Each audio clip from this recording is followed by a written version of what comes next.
In ancient Greek, there was a word used to describe individuals who didn't participate in political affairs.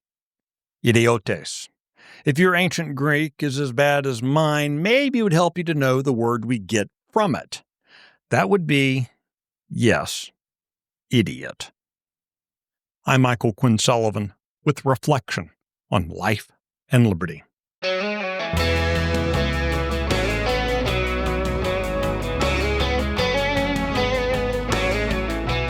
Idiotes was not a derogatory term, just a general description of those who don't participate.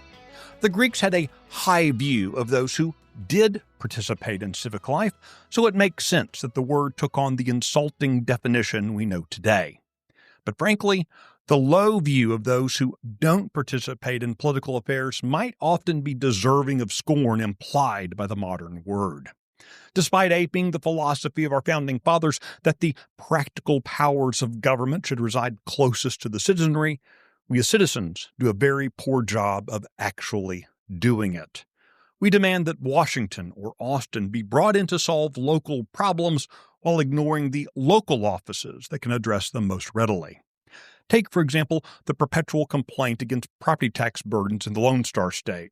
For almost 30 years, I've heard taxpayers, including myself, complain about the confiscatory nature of the levy. We are all renters from the government, we like to say.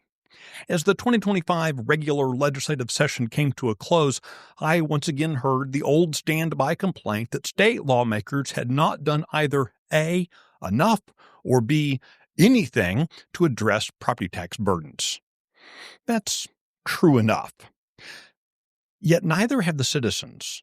Our property tax burdens are the result of two locally determined numbers: the rates voted on by our various local officials multiplied by the assessed value assigned to the property by representatives of various local officials.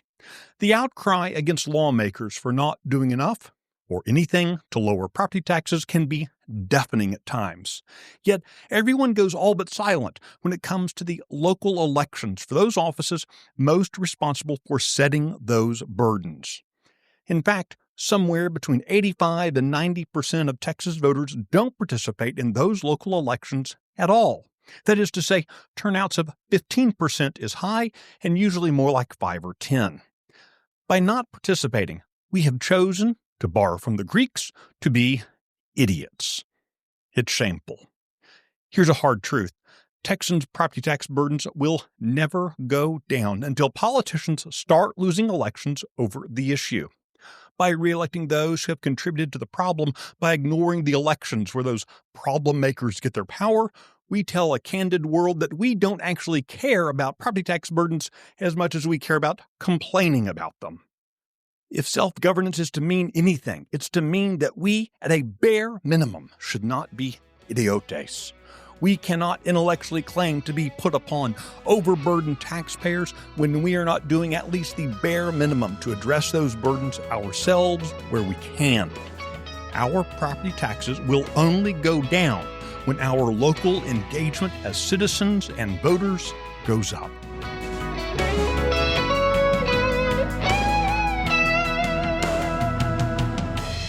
The Reflections podcast is presented by Texas Scorecard. If you like today's message, be sure to rate it, leave a review, and encourage your friends to listen.